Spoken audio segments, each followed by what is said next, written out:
puffadás egy klinikai tünet, egy szubjektív érzet. Általában definíciószerűen egy diffúz hasi vagy felhasi tompafeszítő érzést értünk rajta. Ez társulhat a has látható felfújódásával, de anélkül is jelezhet nekünk a beteg ilyen tünetet, panaszt. A puffadás egészséges emberekben is előfordulhat mindenféle betegség nélkül. Vannak különböző hajlamosító tényezők, amiknek az ismerete fontos. Hajlamosító tényező lehet általában minden, ami egészségtelen. Az egészségtelen életmód, ez a mai modern, hajtós, sportszegény életmód nagyon nagy mértékben hajlamosíthat renyhébb bélműködésre, puffadásra. A stressz szintén egy fontos faktor erre, hiszen stressz közben több levegőt nyelünk, ez növeli a béltartalomnak, a bél űrtartalmának a gáz mennyiségét.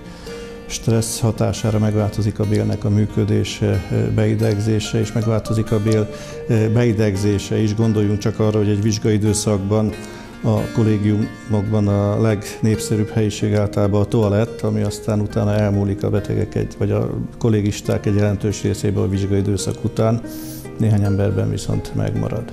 Táplálkozásban is nagyon fontos tényezők vannak, amik puffadásra hajlamosíthatnak.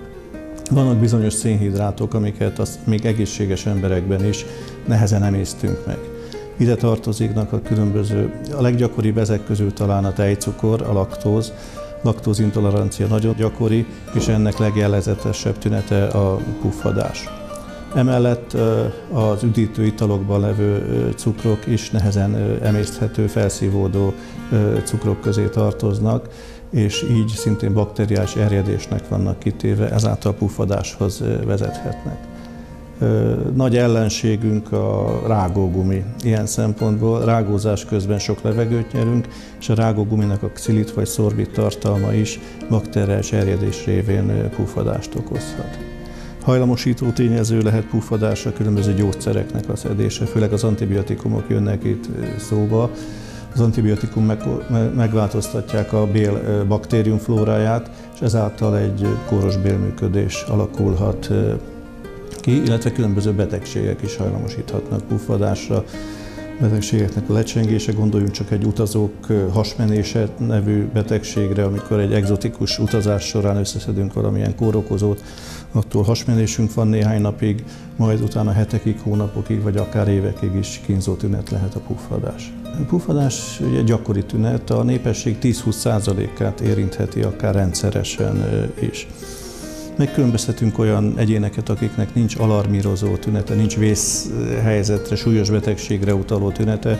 Ők általában a fiatal betegek, akiknek hosszabb ideje fennállnak ezek a tünetek, kisgyerekkor óta fennállnak. Ilyenkor a tünetek alapján is egy bélműködési zavart, úgynevezett irritábilis bélszindrómát tudunk diagnosztizálni. Ez esetben nem feltétlen kell gastroenterológushoz fordulni, hanem tünetileg kezelhetjük ezeket a tüneteket, főleg, hogyha azok nem súlyos mértékűek. Kivizsgálni általában az alarmírozó tünetekkel rendelkező egyéneket kell, például ugye idősebb korban hirtelen jelentkező tünetek. Itt a 45-50 évet jelöljük meg annak azon korhatárnak, amikor hirtelen jelentkező hasi tünetek, így haspuffadás esetén is ajánlatos azonnal háziorvoshoz vagy gastroenterológushoz fordulni.